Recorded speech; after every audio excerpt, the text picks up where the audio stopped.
à 10,10 € ainsi que le numéro 3 à 10,80 €. Course très ouverte, même si on a deux chevaux favoris, le 6 Calido et le numéro 9 Lotus Star en deuxième ligne. Avantage technique au numéro 6 a priori.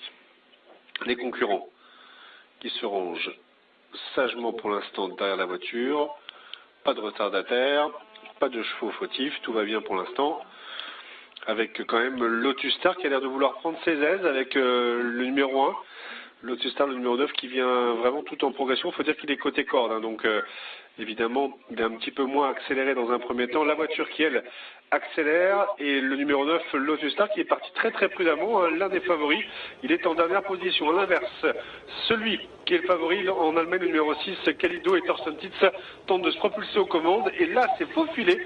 Biscuit Dragon, il avait marqué un tout petit temps d'arrêt presque au départ, ou en tout cas une petite hésitation, et il est reparti pour peut-être prendre tête et corde. Mais finalement, c'est le 6 Calido qui lui prend cette position stratégique. Le 6 Calido en tête, là, Biscuit Dragon dans son sillage. À l'extérieur, on a pris un excellent départ depuis la deuxième ligne avec Heinz Webering et le 13 New Generation. Le numéro 2, Pedro MH, s'est maintenant calé sur une troisième ligne côté corde. Il est donc 5-6e, car on attaque maintenant à l'extérieur avec également le numéro 12. Il s'agit de Gribaldo qu'on a vu à plusieurs fois à l'honneur ici à Hambourg et qui déjà dès cette première moitié de la course quand même dépense beaucoup d'énergie pour venir aux côtés du leader qui est toujours le 6 Calido.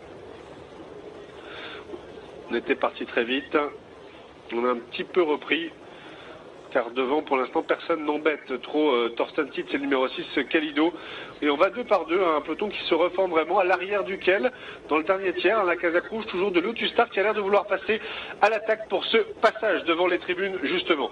Le numéro 9 Lotus Star à l'extérieur qui tente de se rapprocher et qui vient en troisième épaisseur, vous allez l'apercevoir à grande foulée, grandes enjambées. Le numéro 9 se rapproche du numéro 6, les deux favoris sont maintenant en tête de la course. Le numéro 9, donc Lotus Star, a rejoint Calido. Ils vont pouvoir s'expliquer. On a pris le siège de Calido avec le 14 Vastarbon My Life qui est un petit peu piégé du coup, mais qui a la chance de réussir à trouver un trou de souris pour maintenant s'infiltrer. Le 6 et le 9 en tête, suivi de l'As et du 14. Il y a une grosse cassure pour ensuite retrouver le numéro 8, notamment Banker Trans SR. Ces quatre-là sont partis pour s'expliquer a priori, même si on tente de revenir avec le numéro 8, notamment Banker Trans SR. C'est dur pour le 2 Pedro MH.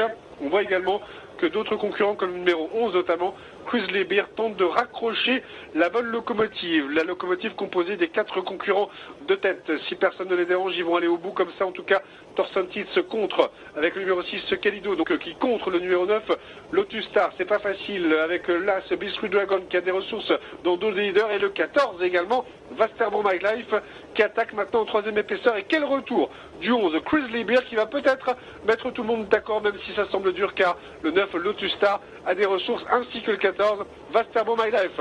Le 14 Vastarbon My Life qui à l'issue d'un parcours horrible va quand même réussir à aller chercher la victoire. Le 14 Vastarbon My Life va l'emporter face au numéro 9 Lotus Star, l'As Biscuit Dragon et le numéro 11 Grizzly Bear pour une arrivée avec quelques surprises quand même, car du coup le favori, l'un des favoris